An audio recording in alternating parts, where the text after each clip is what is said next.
Hey guys, Evil Photo here, and we're back for another short comparison and also discussion. So I have been shooting with 10 cameras now. I change from time to time. I do have several form factors, from a DSLR onto mirrorless and also to compact cameras and to even action cameras.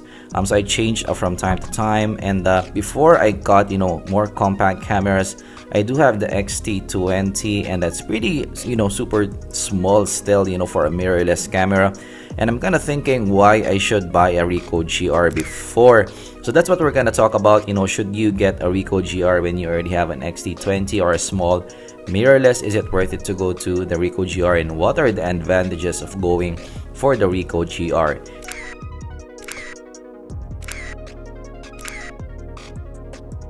So first, of course, the XT20 here is and the 18F2, and it did also have the 27 2.8 before, and that is a pretty small kit.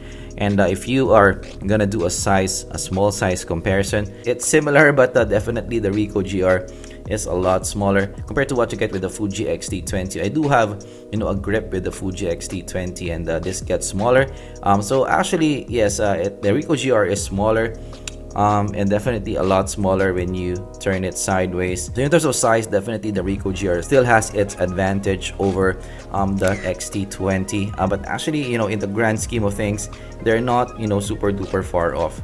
But of course, yeah, we're gonna discuss the advantages. So moving to the RICOH GR, what are the key advantages that I have encountered?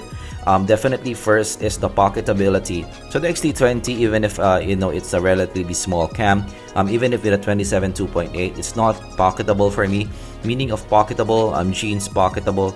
So you can put this in your jacket pocket but not in your jeans, and that is a kind of an advantage with the RICOH GR, because being pocketable, you can not have a bag in your day, and you can still shoot some aps-c level photos with your RICOH GR. So that's one of the key things. So a little size difference still is big in the grand scheme of things, and that is one of the key advantages. Next one is of course the weight. So even if this is a super duper small package already for a mirrorless, actually this is one of the smallest for a mirrorless system.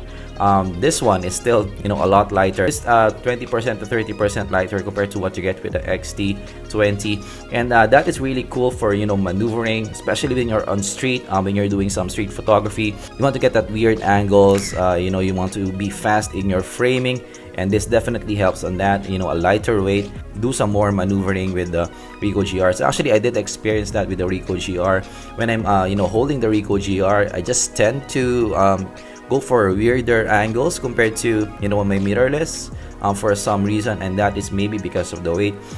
So definitely yes, weight is a big deal, especially when you're doing some street photography, because in street, yes, there's a lot of uncertainty in street, and you want the fastest framing that you can, because you have only a split second to nail the shot. Number 3 thing, and the most important for me, is actually the stealth of the RICOH GRs. If you look at that, when you're using the Fuji film, of course you do look like more of a tourist, but when you're using the RICOH GR, you look like somebody who doesn't have a really good camera.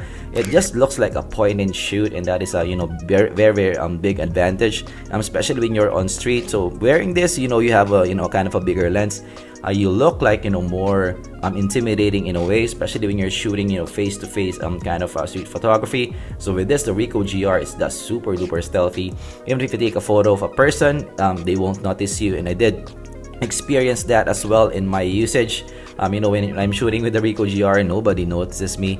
Actually with the XT2, security guards look at me, and people look at me. The small, super duper small size advantage, there's a big advantage in terms of the threat. That's what I call it. It's the threat when you're shooting on street. It's still very big. So having a compact camera, just don't look like you're a professional, but you do have a high quality camera with you. Number 4 thing, and also important for me, is of course the culture that surrounds the RICOH GR. So the RICOH GR, maybe it's just one example. I do feel the soul in the cameras that I'm shooting with. So when I'm shooting Leicas, I do tend to shoot more creatively. When I'm shooting RICOH, I tend to shoot more kind of street kind of feeling. So there's a soul in each camera. When you're shooting Fuji, you want to shoot like sort of a more filmic style.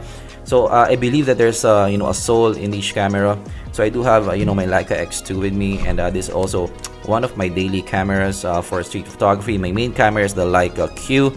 So for each camera that I bring, there's sort of a soul that I'm feeling, a type of photography that I want to do for each camera. And for the RICOH GR is definitely one of the king of streets, I'd say. When you're just holding this, you want to shoot some street, and that is also an important thing, especially for hobbyists like us. We want to enjoy our gear, and that is what I'm feeling with the RICOH GR. When I hold it, I just want to shoot some street, and that is really important. And in a way, for me, I tend to shoot better in a certain style when I'm using a more kind of specific camera. Definitely that's an advantage with the kind of niche cameras.